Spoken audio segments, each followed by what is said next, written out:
মেয়েদের আসলে কারো ভালোবাসা পেতে ভাগ্যের প্রয়োজন। কে কতটুকু সুন্দর, কার আসলে ফিনান্সিয়াল কন্ডিশন কেমন, এগুলো কোনো কিছুই ম্যাটার করে না। আজকে আসলে আমি চলে গিয়েছিলাম একটু টুকটাক শপিংয়ে। তো আমি আর আমার বোন ভাবলাম যে উইকেন্ডে আমরা একটু নিজেদের মতো টাইম স্পেন্ড করি। আমাদের টাইম স্পেন্ডের মধ্যে ঝামেলা হয়ে দাঁড়ালো এই কুকুরছানা। তারপর যাওয়ার পথে I got flowers and I was very happy. তো আমি ফুলটা পেয়ে এত বেশি খুশি হয়েছিলাম।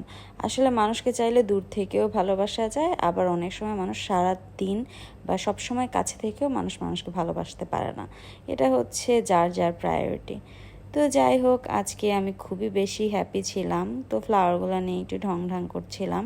তো বাসায় আসার পরে আবার আমার ফেভারিট কেক খেয়ে নিচ্ছিলাম হালিমা আপুর। তারপরে একটু ডিনার করে নিলাম আমাদের ফেভারিট বিএফসির চিকেনগুলো দিয়ে। যতই বলি যে বাইরের খাবার খাবো না, কিন্তু এগুলো না খেলে আসলে ভালোই লাগে না।